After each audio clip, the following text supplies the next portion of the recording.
કાગડા ભાઈ, મજા આવી ગઈ, મજા બાકી મજા આવી ગઈ કાગડા ભાઈ. તમે તમારી પકોડી જે બનાવો છો ને, મજા આવી ગઈ કાગડા ભાઈ, મજા આવી ગઈ. આવી પકોડી તો આખા જંગલમાં કોઈ જ નથી બનાવતું. હા હો પોપટભાઈ, તમારી વાત સાચી છે. કાગડાભાઈની પાણીપુરીનો સ્વાદ અલગ છે. અરે પોપટભાઈ, આ તો બધો કાગડાભાઈના મસાલાનો જાદુ છે, મસાલાનો. હા હો મીનુ માસી, આપણે જ્યારે આ બાજુથી નીકળીએ છીએ ને ત્યારે કાગડાભાઈની જો લારી પણ દેખાઈ જાય ને તો પણ આપણા મોઢામાં તો પાણી આવી જાય છે. અને પછી તમે વિચારો કે આપણે જ્યારે તેમની પકોડી ખાઈએ ત્યારે આપણી હાલત શું થાય. બસ એ જ વાત છે અહીંયા. સાચું કહ્યું મિત્રો, આ મસાલો અમે બહુ જ મહેનતથી ઘરે બનાવીએ છીએ, એટલે જ તમને આ પાણીપુરીનો સ્વાદ અદ્ભુત લાગે છે. અને તમને આ મસાલો ગમે છે એટલા માટે જ આ ખાસ મસાલો તમારા માટે જ બનાવીએ છીએ.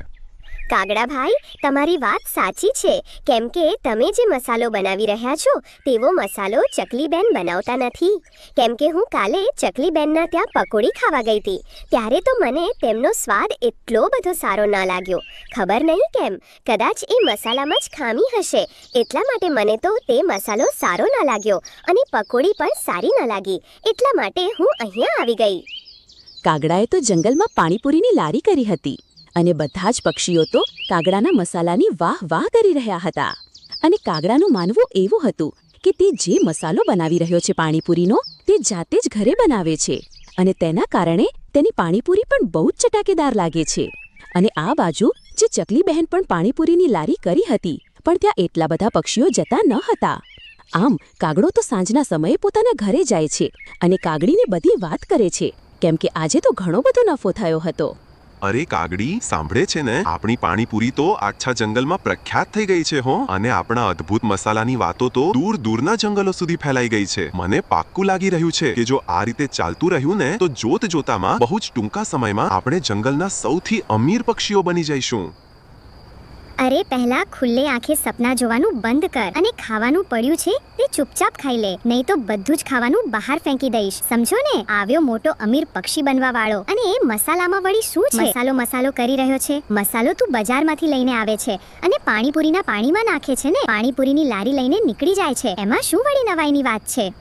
કાગડીએ તો કાગડાની બોલતી જ બંધ કરી નાખી અને ત્યારે તો કાગડો એકદમ ચૂપચાપ કોઈ પણ દલીલ કર્યા વિના જમીને સૂઈ ગયો. બીજી બાજુ જ્યારે આખું જંગલ ઘસઘસાટ ઊંઘી રહ્યું હતું ત્યારે ચકલીબેનના ઘરમાં તો મોડી રાત સુધી લાઇટ ચાલુ હતી.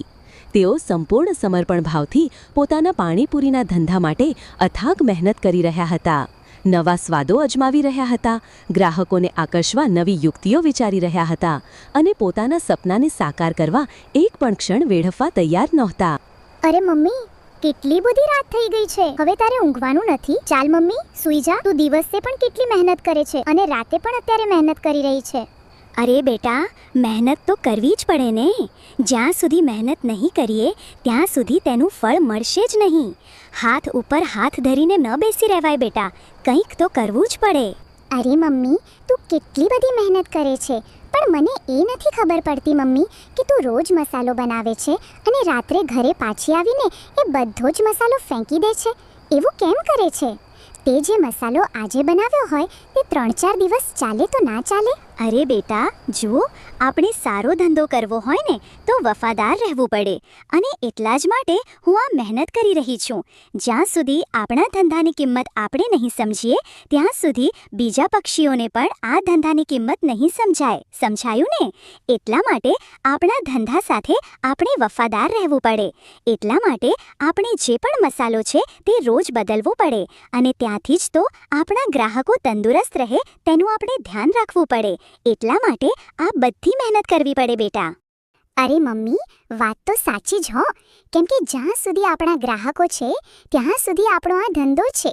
બાકી તો જો આપણા ધંધામાં આપણા ગ્રાહકો નહીં આવે તો પછી આપણો ધંધો જ કેવી રીતે થશે? ખૂબ જ સરસ બેટા, તને ખબર પડી ગઈ. મારા બંને બચ્ચા તો ખૂબ જ હોશિયાર છે. ચલો બચ્ચો, આપ હવે તમે જઈને સૂઈ જાઓ. અત્યારે રાત પડી ગઈ છે.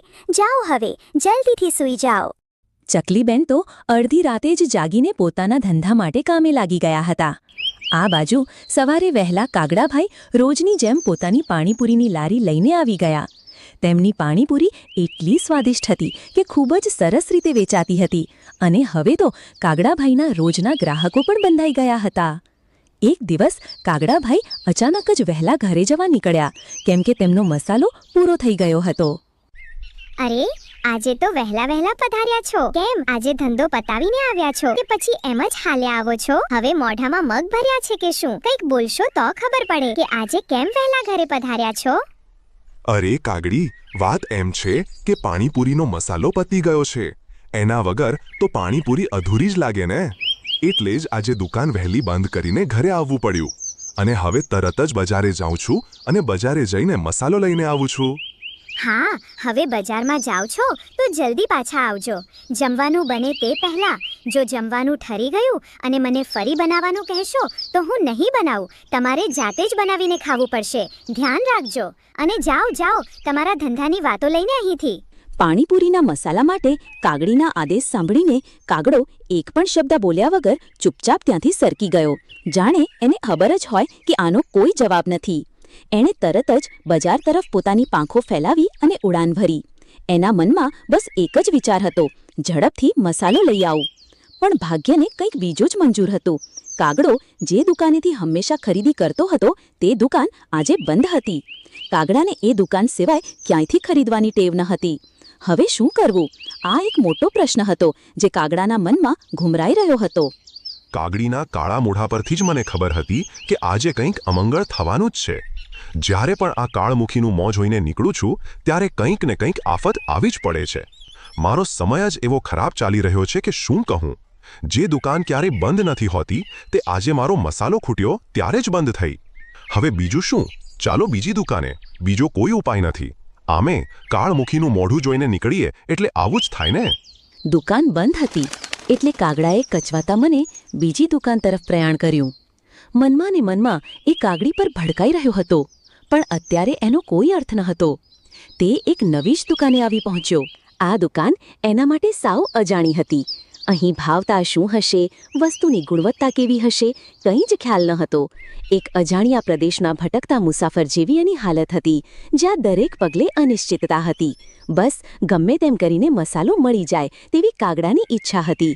ત્યારે કાગડો બોલ્યો, અરે શેઠ, પાણીપુરીનો એવો મસાલો છે તમારી પાસે જે પાણીમાં નાખીએ ને તો એનો સ્વાદ સાવ અનોખો જ આવી જાય. એવો મસાલો કે જે પાણીપુરી ખાય ને તે બસ ઘેલા બની જાય. મારે એવો જ જાદુઈ મસાલો જોઈએ છે. હા, છે ને મારી પાસે. તમને કેવો મસાલો જોઈએ છે તે કહો. મારી પાસે એક સામાન્ય ગુણવત્તાવાળો મસાલો છે, એક ઉત્તમ ગુણવત્તાવાળો મસાલો છે અને એક સાવ હલકી ગુણવત્તાવાળો મસાલો છે. આમાંથી કયો આપું તમને? અને હા, પહેલેથી જ કહી દઉં કે આમાં કોઈ સ્વાદમાં ફેર નહીં આવે. બધાનો સ્વાદ એક જ આવશે. પરંતુ આ બધાના ભાવ અલગ અલગ છે. જે ઉત્તમ ગુણવત્તાવાળો મસાલો છે તેનો ભાવ વધારે છે અને જે હલકી ગુણવત્તાવાળો મસાલો છે તેનો ભાવ ઓછો છે. હવે તમે કહો, તમે કયો મસાલો લેશો? દુકાનદારની આ વાત સાંભળીને કાગડો ખરેખર ગૂંચવણમાં પડી ગયો. તે વિચારવા લાગ્યો, જો બધાનો સ્વાદ સરખો જ આવવાનો હોય તો પછી હું શા માટે વધારે પૈસા ખર્ચું? ઓછી ગુણવત્તાવાળો મસાલો જ લઉં. સ્વાદ તો એક જ આવવાનો છે ને. આમાં મારા પૈસા પણ બચી જશે અને મારો ફાયદો પણ થઈ જશે. આ વિચારીને કાગડાએ ઓછી ગુણવત્તાવાળો મસાલો લેવાનું નક્કી કર્યું. શેઠ, મને જે ઓછી ગુણવત્તાવાળો મસાલો છે તે આપો. શેઠને પૈસા આપી મસાલો લઈને કાગડો ભારે હૈયે પણ આશાભરી નજરે પોતાના માળા તરફ પાછો ફરી રહ્યો હતો. રસ્તામાં તેના મનમાં સતત એક જ વિચાર ઘુમરાતો હતો. આજે જ્યારે હું કાગડીને આપણા મસાલાના નફા વિશે કહીશ ત્યારે તે કેટલી ખુશ થશે. તેની આંખોમાં ચમક અને ચહેરા પર સંતોષ જોઈને મારું મન પણ શાંતિ અનુભવશે. આવા મીઠા વિચારોમાં ખોવાયેલો કાગડો ક્યારે ઘરે પહોંચી ગયો તે તેને ખબર જ ના પડી. અરે વાહ, આજે તો વહેલા ઘરે આવી ગયા છો. આ રીતે જ વહેલા ઘરે આવતા હોય તો વધારે માથાકૂટ થાય ખરા. હા કાગડી, તારી વાત સાચી છે, પરંતુ આજે તો નફો કરીને આવ્યો છું. નફો. હું જે દુકાનેથી મસાલો લાવતો હતો ને તે આજે બંધ હતી, એટલે હું બીજી દુકાને ગયો. ત્યાં મને મસાલો થોડો સસ્તામાં મળી ગયો અને સ્વાદમાં પણ સરખો હતો. ત્યારે તો મેં ઓછી કિંમતમાં તે જ મસાલો લઈને આવી ગયો છું. બોલ કાગડી, થયો ને નફો? હા, હવે તમે થોડુંક સમજ્યા છો. ધંધામાં આ રીતે નફો કરતા શીખો તો કંઈક ધંધો આગળ વધે. અને હવે ચાલો જલ્દીથી હાથ મોઢું ધોઈને જમી લો. જમવાનું તૈયાર જ છે. કાગડો અને કાગડી અત્યંત પ્રસન્ન હતા. તેમની ખુશીનું કારણ એ હતું કે કાગડાએ લાવેલો નવો મસાલો તેમની પાણીપુરીનો સ્વાદ અનેક ગણો વધારી દેશે એવું તેમને લાગતું હતું. બીજી સવારે વહેલી પરોઢીએ કાગડે તો નવો મસાલો નાખીને બધા જ પક્ષીઓને પાણીપુરી આપી અને બધા જ પક્ષીઓએ એ તો પાણીપુરી ખાધી. કાગડાભાઈ, આજે તો પાણીપુરીનો સ્વાદ જ કંઈક અલગ છે. મોંમાં મૂકતા જ જાણે જીભ પર નૃત્ય કરવા માંડે છે. દરેક કોળિયો એક નવા જ આનંદનો અનુભવ કરાવે છે. આજે તો બસ પાણીપુરી જ ખાધે રાખવાનું મન થાય છે. મારું પેટ ભલે ભરાઈ જાય, પણ મન તો નથી જ ભરાતું. ખરેખર કાગડાભાઈ, આજે તો આ પાણીપુરીએ દિલ જીતી લીધું છે. પક્ષીઓને તો કાગડાની પાણીપુરી આજે કંઈક જુદી જ લાગતી હતી. તેમાં અલગ જ સ્વાદ ઘોળાયેલો હતો અને એટલે જ બધા પક્ષીઓ કાગડાની પાણીપુરીની વાહવાહી કરતા થાકતા ન હતા. સાંજનો સમય થયો અને કાગડો પોતાના ઘર તરફ જવા નીકળી પડ્યો. ઘરે પહોંચીને તેણે દિવસભરની આ બધી વાત કાગડીને કહી. અરે કાગડી, આજે તો આપણા ધંધાએ અલગ જ તેજ પકડ્યું છે. ખબર છે, આપણે જે નવો મસાલો લાવ્યા હતા ને, તે તો બધા જ પક્ષીઓને ખૂબ જ પસંદ આવ્યો છે. આજે તો બધા પક્ષીઓ આપણી વાહ વાહ કરતા થાકતા નહોતા. આમ કાગડી અને કાગડો તો પોતાના ધંધા વિશે પોતાના જ વખાણ કરતા હોય છે. વાતો કરતા કરતા જ આખી રાત વીતી જાય છે. સવારે વહેલા કાગડો તો તેના ધંધા પર પહોંચી પણ જાય છે. આજે તો કાગડો વહેલા પહોંચી ગયો હતો ધંધો કરવાની ખુશીમાં. ત્યારે જ કાગડાને પક્ષીઓ આવતા દેખાય છે.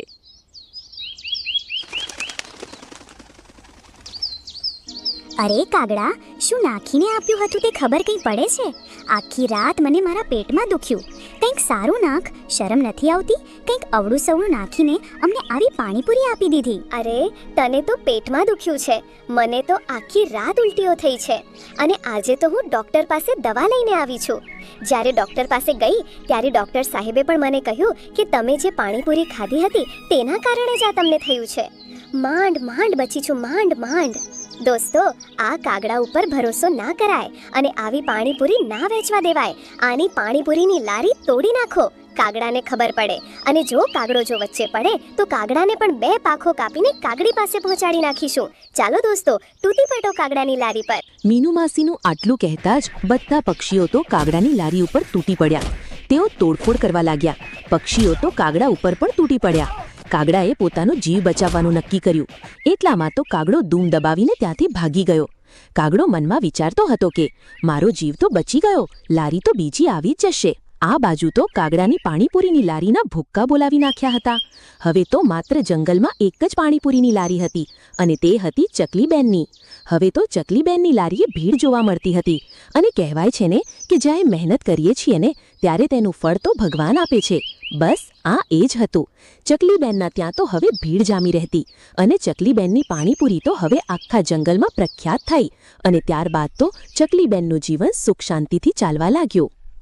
મિત્રો, જો તમને અમારી વાર્તા પસંદ આવી હોય તો વિડીયોને લાઇક અને ચેનલને સબસ્ક્રાઇબ કરવાનું ના ભૂલતા.